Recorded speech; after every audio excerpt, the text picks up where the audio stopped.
The ultimatum arrived on a Tuesday. Not through weapons fire, not through a fleet blocking a jump lane.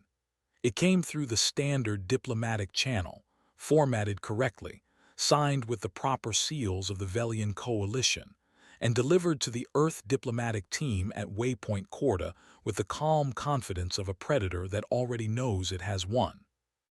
Ambassador Solis Aurak did not raise his voice when he read the terms. He did not need to. The Velian coalition had 40 warships sitting 3 jump points away, and Earth had 6 aging patrol vessels and a diplomatic team that had been asking for a ceasefire for 8 months. The math was simple enough that no one needed to explain it. The terms were straightforward. Earth would hand over its 3 outer colony systems, Bastion 3, Myra's Landing, and the Corda Shelf stations. In exchange, the coalition would not escalate. There was a word in the Velian language for what they were offering. The closest human translation was tolerance, as in, we will tolerate your continued existence for now. Aurak set the document on the table and folded his long gray fingers together. 72 hours, he said, that is generous. Across the table, Earth's lead diplomat, a tired-looking woman named Fen, looked at the document without picking it up. She nodded slowly. We will need to consult with the High Council, she said. Aurak tilted his head. He had expected argument. He had prepared 3 responses to argument. A human simply agreeing to go consult, that was not in his preparation. Of course, he said. The meeting ended. The Velian delegation returned to their side of the station. Aurak's aide, a young officer named Drev, leaned close as they walked. That was easier than expected, Drev said. Aurak made a low sound in his throat. Too easy, he said, but he did not stop walking. On the neutral observation deck, Counselor Brel Tanis of the Murak people stood at the wide viewport and watched the stars. He had been invited to Waypoint Corda as a neutral witness, a formality the coalition had agreed to because it made the proceedings look less like what they actually were. His aide stood beside him. The humans agreed quickly, the aide said. They agreed to nothing, Tanis replied. They asked for time. Is there a difference? Tanis watched the stars. He had spent 40 years studying the behavior of species under pressure. He had watched the Velian coalition corner the Preth people 20 years ago. He had watched the Murak's own eastern provinces buckle under trade sanctions. He knew what a species looked like when it was accepting defeat. The humans did not look like that. Fen had not sweated. The 2 advisors beside her, a man named Voss and another called Rehin, had not exchanged the nervous glances that Tanis had seen 100 times at tables like this. They had sat there and listened and nodded and asked for time, and not one of them had looked afraid. That bothered him more than he could explain. Watch them, he told his aide, not their words, watch how they move. Fleet Commander Rin Voss did not go back to the human delegation's quarters after the meeting. He took a long route through the station's lower maintenance corridors, which were poorly monitored, and found a comm terminal near the water recycling units that had 3 layers of signal scrambling built in over the past 6 weeks by someone on the station's maintenance crew who was, technically, an Earth citizen. He sat down, he opened a channel, he typed one word. Rise. He closed the channel and sat there for a moment in the hum of recycling machinery, in the smell of filtered water and metal, and felt something loosen in his chest that had been wound tight for 11 years. Then he stood up and walked back. 3 jump points away, in a stretch of space that no patrol route crossed and no commercial lane touched, a red dwarf star burned quietly and threw its dim light across a field of asteroids that had been, for the past 11 years, slowly hollowing themselves out from the inside. The asteroids did not move. What was inside them did. In the deep dark of the largest rock, 4 kilometers across, tumbling slowly on its axis like it had been doing for 1 billion years, lights came on. in a sequence that started small and spread outward through corridors and decks and weapons bays and engine chambers so large that the engineering team had once joked you could park a Velian cruiser inside one of them. They were not joking about the size.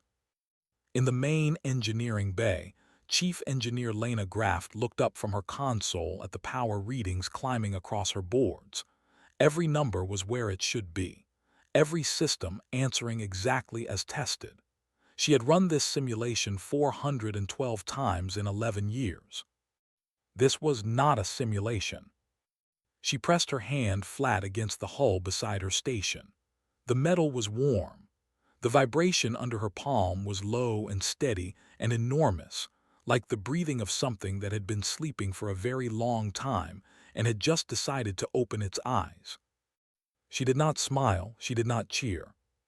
She just nodded once very quietly to the ship around her. "All right," she said, "time to go." 11 years earlier, the convoy was called Myra's Run. 14 cargo ships, 3 medical transports, and a small civilian escort vessel carrying families to the new colony at Myra's Landing. It was not a military operation. It was not carrying weapons or strategic materials. It was carrying food processors, schoolroom equipment, and 419 people, of whom 112 were children under the age of 10. The Coalition destroyed it and then told the galactic community that rogue pirates operating out of the Outer Rim were responsible. They produced documents.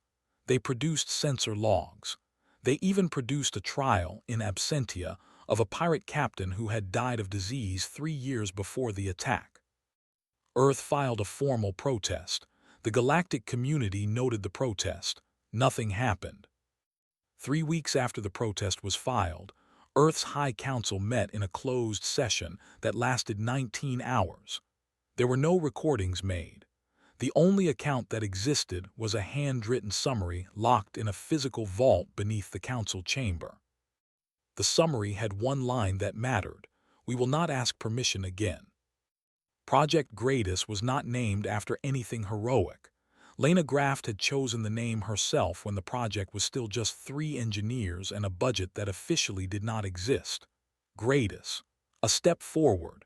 Nothing more dramatic than that, because Lena did not trust drama. Drama got people killed. Precision kept them alive. She had been given a mandate and a location. The Red Dwarf system, chosen because its magnetic interference made long-range sensor sweeps unreliable, and because no commercial interest had ever wanted a piece of it. She had been given a team selected not for fame, but for the ability to keep their mouths shut and solve impossible problems without complaining. She had been given 11 years. What she built was not what anyone would have designed if they had been thinking about fitting into the known rules of galactic warfare. Every major species built warships that were fast, or precise, or well-shielded, or heavily armed. You chose your priorities and you built around them because you could not have everything. Lena looked at that assumption and removed it from the equation. The hull of Gradus was not a standard alloy. It was a composite that her materials team had developed in year 3, after studying the wreckage of every known warship destroyed in the past century and working backward from the question: what would have had to exist for this ship to survive? The composite layered reactive polymer between dense metallic plates in a way that distributed impact energy across the entire surface, rather than concentrating it at the point of strike. In testing, it had absorbed the full output of Earth's heaviest existing weapons system and showed only surface scoring. The drives operated on a principle that a Velian physicist had published a paper on 30 years ago, declared theoretically unsound, and abandoned. Lena's team had read the paper, found the flaw in the reasoning, corrected it, and spent 4 years building an engine around what the physicist had missed. Gradus could reach speeds that did not appear in any known species performance tables, because no known species had thought the math worked. The math worked. The weapons Lena did not talk about, not because they were complicated, but because they were simple in a way that made engineers uncomfortable when they eventually learned of them. Most weapons were designed to defeat specific shield types, specific armor grades, specific countermeasures. Lena had looked at that approach and decided it was too narrow. She built weapons designed to defeat mass. It did not matter what the mass was made of. Crew Chief Bale had been with the project for 9 years. He had come in as a structural engineer and had gradually become the person who knew where everything was and how everything connected, and which 3 people needed to be woken at 3 in the morning when a system threw an error no one had seen before. He was 34 years old and had spent a quarter of his life inside an asteroid, and he did not regret a single day of it. When the rise signal came through the station's internal system, he was in the crew bay eating a meal that had gone cold. He set down his fork. He opened the ship-wide channel. "All hands," he said. "This is not a drill. Stations in 20 minutes. Let's bring her home." The corridors filled. No one ran, but everyone moved with the particular energy of people who had been waiting a very long time and were done waiting. Lena passed him in the main corridor without speaking. She just met his eyes briefly, and he nodded. The asteroid around them went dark as the outer camouflage systems shut down in sequence, because Gradus no longer needed to hide inside a rock. Gradus simply left. The acceleration pushed everyone briefly against their stations. The stars outside the viewports shifted as the drive came to full power. Somewhere behind them, the hollowed asteroid continued its slow tumble around the red dwarf, empty now, just rock again. 3 jump points away, the Vullan Coalition fleet was moving toward Bastion 3. Gradus was moving faster. The Vullan fleet moved on schedule. Fleet Marshal Drun Ukka stood at the command platform of his flagship, the Uriksunda, and watched 40 warships align into formation through the forward display. It was a clean formation, precise, the kind of arrangement that communicated intent before a single weapon fired. He had done this before with the Pruth, with the Kuth border stations, with the small mining cooperative that had tried to claim Vullan transit lanes 7 years ago. The pattern was always the same: show the force, the other side calculates, the other side steps aside. The 72 hours had passed. Earth's diplomatic team had sent a message saying they needed more time. The message had been logged and ignored. That was protocol. Ukka gave the order to advance. The fleet crossed into the Bastion 3 approach corridor, and immediately every long-range sensor operator on every ship sat up strutta, because something was wrong with the readings. There was a contact ahead, a single contact, enormous, sitting directly in the fleet's path in open space, broadcasting no distress signal and no identification. Ukka looked at the sensor display. "That is not possible," his sensor chief said, and then caught himself and went quiet, because fleet marshals did not appreciate being told what was possible. "Hail it," Ukka said. On the bridge of Gradus, the hail came through on the standard Vullan military frequency. Admiral Dara Holt was standing near the tactical station, not sitting, because she had never liked sitting during the moments that mattered. She was 54 years old.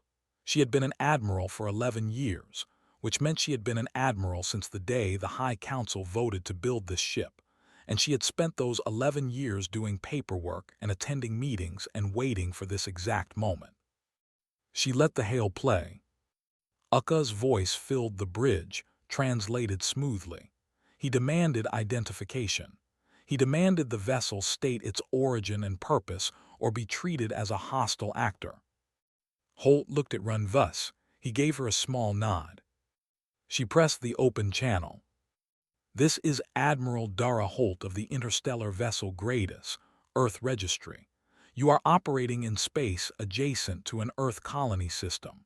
The Vullan Coalition fleet is directed to halt its advance and withdraw to Coalition space immediately." There was a pause. Then Ukka's voice came back, and this time there was something in it that was not quite amusement but was trying to be. "Admiral Holt, you are 1 ship, we are 40, please move aside." Holt did not move aside. Ucka ordered the salvo with the calm efficiency of a man who had done it many times. 40 ships fired together, coordinated, overlapping, the kind of strike designed not just to destroy a target but to leave nothing behind worth examining. The weapons were varied: energy lances, mass driver rounds, 2 types of disruptor beam, and a focused thermal strike from the flagship itself that could, in ideal conditions, split an asteroid. The light of it was significant even in deep space. When it cleared, Gratus was there.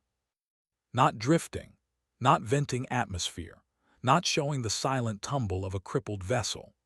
Gratus was sitting exactly where it had been, holding position, and the only visible effect on its hull was a slight shimmer along the outer plating that faded within seconds as the composite surface finished distributing the energy of 40 ships firing at once. Every bridge on every Vulcan ship went quiet. Ucka stared at his display. Hull integrity on the contact reads unchanged, his sensor chief said, very softly. Holt opened the channel again. Are you finished? In the Murik observation post 3 light minutes away, Counselor Tunnus was watching the sensor feed his team had been quietly pulling from the engagement zone. When the salvo landed, and the readings came back unchanged, his aide made a sound that was not a word. Tunnus said nothing. He sat down. He had not planned to sit down. His legs made the decision independently.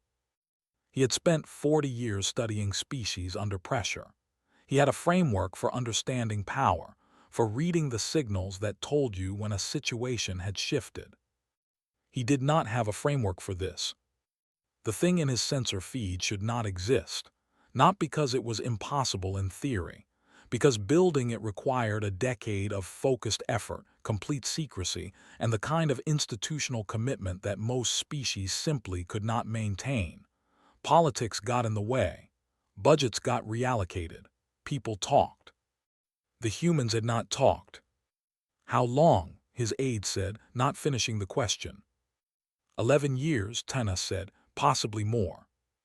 His aide was quiet. They built that while maintaining diplomatic negotiations with 3 separate coalitions and running colony expansion programs. Yes, Tunnus said. While we were watching them. Yes, Tunnus said again. In the feed, Gratus had not moved. Ucka's fleet was repositioning, not retreating yet, but the formation had broken slightly, individual captains making small adjustments that added up to a fleet that was no longer moving forward. Ucka ordered a second salvo. Tunnus pressed his hand over his eyes.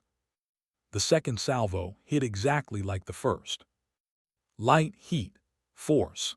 40 ships putting everything they had into a target that had already proven it did not care.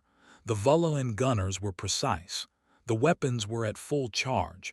The targeting solutions were perfect. There was nothing wrong with the execution. The problem was the target.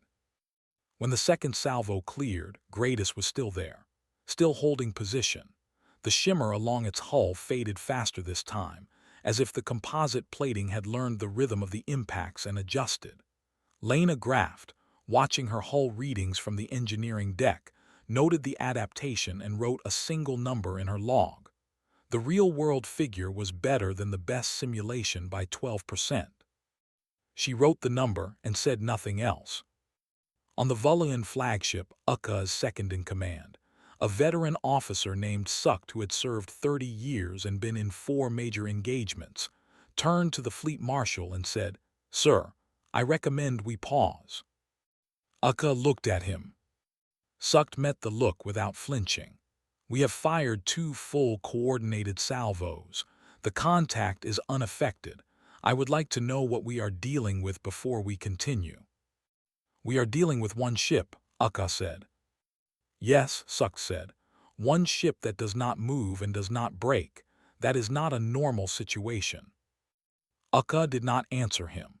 He looked at his display instead, at the single enormous contact sitting in the middle of his approach corridor, and felt something he did not have a name for, because in 30 years of military service he had never felt it before.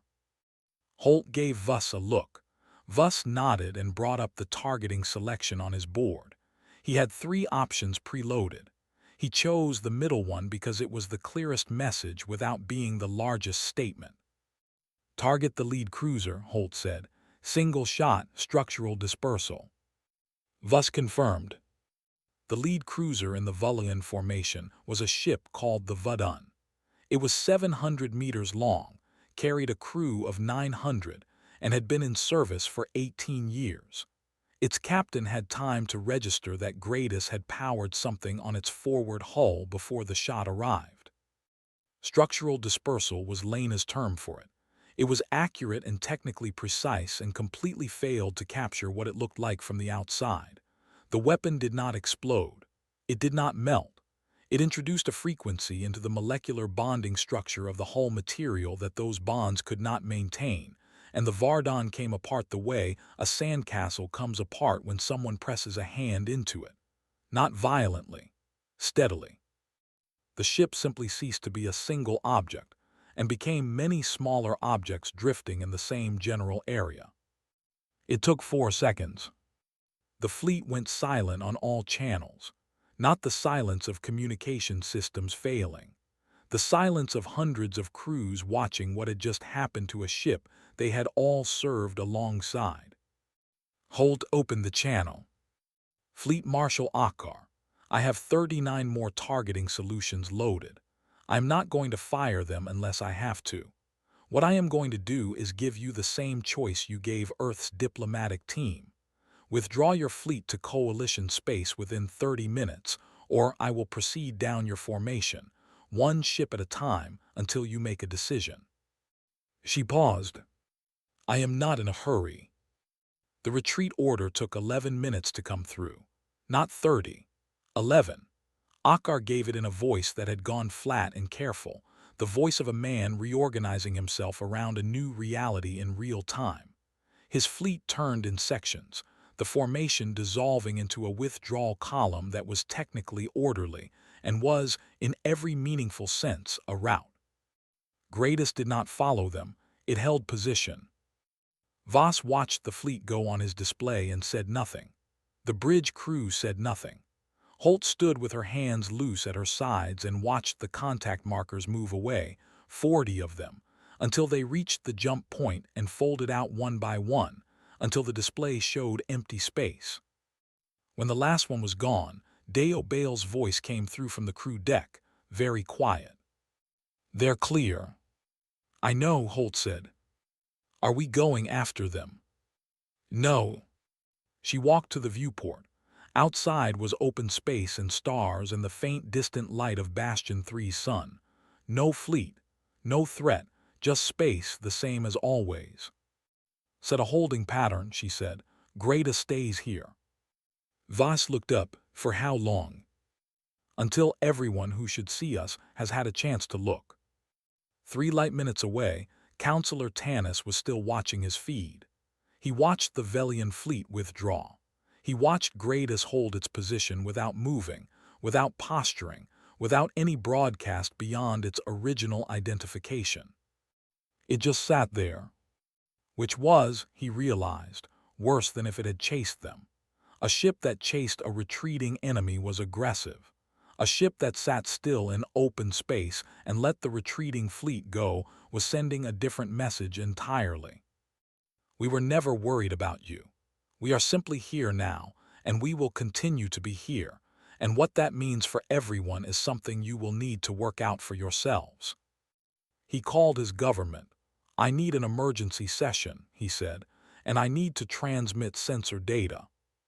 What happened? The voice on the other end asked. Tanis looked at the greatest contact on his screen, still not moving. Everything changed, he said. I will explain when the session is open. The news did not break the way news usually broke. There was no single broadcast, no press release, no official statement. What happened instead was quieter and because of that, more effective. Sensor data from dozens of independent sources, merchant vessels, relay stations, border patrol units from 4 different governments, all started arriving at the same time, all showing the same contact signature in the Bastion 3 approach corridor. One ship sitting still, Velian Coalition fleet gone. The analysts who processed it first assumed equipment error. Then they compared data across sources and found no error. Then they ran the hull signature against every known vessel classification in the Galactic Registry and found nothing. Then they called their superiors. Within 18 hours, every major government intelligence service had at least one team working the problem. Within 36 hours, those teams had started reaching the same uncomfortable conclusions, independently, in different languages, with different analytical frameworks, arriving at the same place the way rivers arrive at the ocean. Earth had built something, Earth had kept it secret, Earth had used it once and stopped. That last part caused the most trouble. Ambassador Aurak was recalled to the coalition capital before the third day was out. He was not arrested. He was simply informed that his diplomatic posting had concluded, effective immediately, and that the coalition would be seeking a new framework for communications with Earth's interstellar authority. The statement was careful to use the word framework rather than terms or demands. Aurak understood the difference. He understood it the way someone understands a thing after they have already lost the argument. The intelligence review that the Murak Council ordered took 40 hours and produced a report that Councillor Tanis read in one sitting. He marked 4 passages. The first was the one that identified the red dwarf system. The second was the timeline reconstruction, 11 years, give or take, based on materials procurement patterns and minor workforce movements that had each been individually invisible, but collectively formed a very clear picture. The third passage was the assessment of how Earth had managed concealment, which was the part that made him sit quietly for a long time. They had not hidden the project by making it invisible. They had hidden it by being boring. Every procurement order was filed through a legitimate mining company. Every personnel transfer was documented as standard labor rotation. Every energy signature from the construction site was masked by the natural interference of the red dwarf, which the humans had chosen specifically for that reason. And every patrol route, every surveillance sweep, every inspection that came within range of the system had been subtly redirected by someone. Not dramatically, not in ways that triggered anomaly flags, just small rerouting requests filed through normal administrative channels by people in normal administrative positions over 11 years, so that no one ever had reason to look too closely at one specific red dwarf and its field of unremarkable asteroids. The fourth passage he marked was the final line of the assessment. We have no way of determining whether this is the only project of its kind. He read that line 3 times. Then he requested a private meeting with Fleet Commander Voss. Voss met him in a small conference room on Waypoint Corda, the same station where the ultimatum had been delivered 6 days earlier. The room had no recording equipment. Tanis had checked. He sat across from Voss and studied him. Voss was not a large man. He had a plain face and careful eyes and the particular stillness of someone who had learned, somewhere along the way, not to move more than necessary. "I will not waste your time," Tanis said. "I have one question." Voss waited. "Is Gradus the only one?" Voss looked at him across the table. The careful eyes did not shift. He did not look away, and he did not look uncomfortable, and he did not reach for any of the social behaviors that usually filled the space of an unanswered question. He said nothing.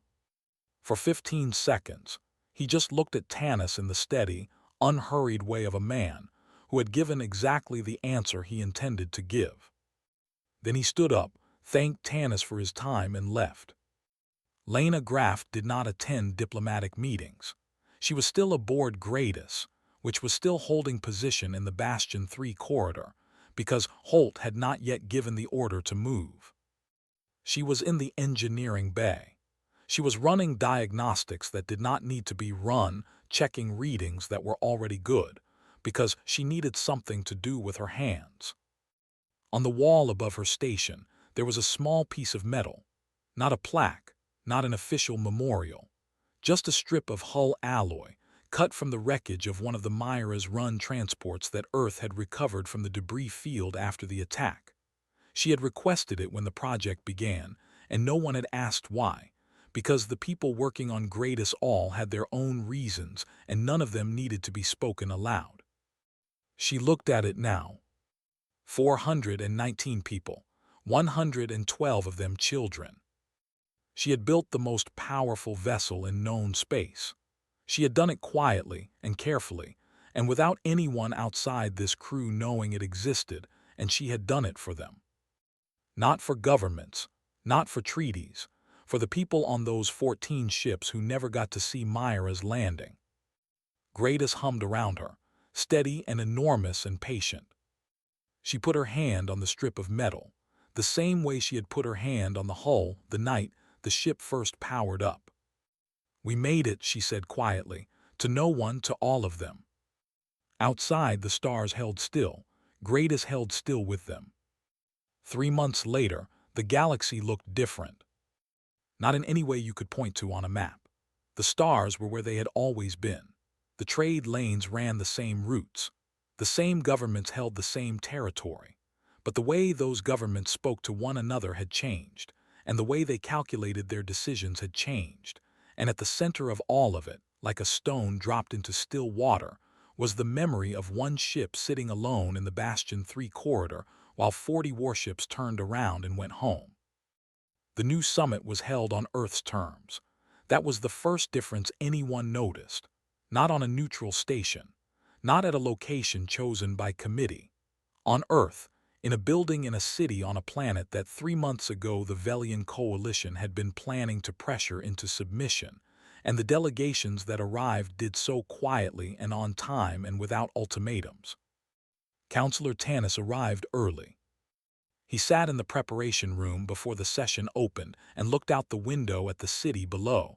Ordinary buildings, ordinary streets, ordinary people moving through an ordinary morning, with no idea that representatives from 6 galactic governments were in the building above them discussing the future of their species.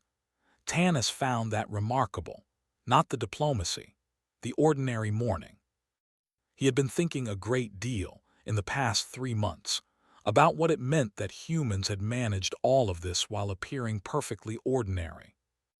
Admiral Holt came in without announcement and sat across from him.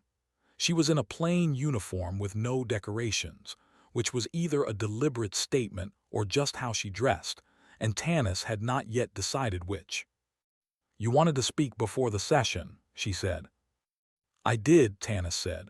"I have been reviewing what my government's analysts produced on the greatest project. 11 years of construction, the concealment framework, the personnel management." He paused. "My people have a saying, beware the quiet builder. We say it about individuals who accomplish things without announcing them. I do not think we intended it to apply to entire species." Holt looked at him with the same careful attention that Voss had shown in the conference room 3 months ago. It seemed to be a human quality, at least among the ones Earth sent to important rooms. "What do you want to know?" she asked. "I want to know if the offer you are bringing to this table today is genuine," Tanis said. "My analysts tell me Earth does not need to negotiate anymore. You have leverage that removes the need. So I want to understand why you are here offering terms rather than dictating them." Holt was quiet for a moment. Not the silence of someone choosing their words carefully. The silence of someone who had already decided what they were going to say and was simply letting the space before it settle. "Because we remember what it felt like to be on the other side of that table," she said. "And we did not build Greatest so we could become the thing that destroyed Myra's Run." Tanis looked at her for a long time, then he nodded. The session opened. The terms Earth presented were fair more than fair, in places genuinely generous. Trade agreements that gave smaller governments better access than they had held before. A mutual recognition pact with the Murak people that Tanis signed before the afternoon was out. a formal framework for dispute resolution that did not require any party to come to the table already losing. The Velian coalition sent a junior delegate who did not speak during the session. That was answer enough. A new species, the Shari, arrived late in the afternoon. Their lead diplomat moved carefully through the room as if not entirely sure of the footing. They had been planning, 3 months ago, to make their own approach to Earth's outer colonies, a different method than the coalition's, more economic than military, but with the same intent. They had changed their approach entirely. Their diplomat found Holt near the end of the session and asked, in careful and precise words, whether Earth would consider a trade agreement covering 3 specific resource categories. The tone was nothing like the Velian ultimatum. It was the tone of someone who had done a great deal of thinking recently and arrived at the conclusion that being reasonable was, in fact, the best available option. Holt said she would have her people reach out. The session ended as the light was going. Far from Earth, in the Bastion 3 corridor where it had held position for 3 months, Gradus finally received new orders.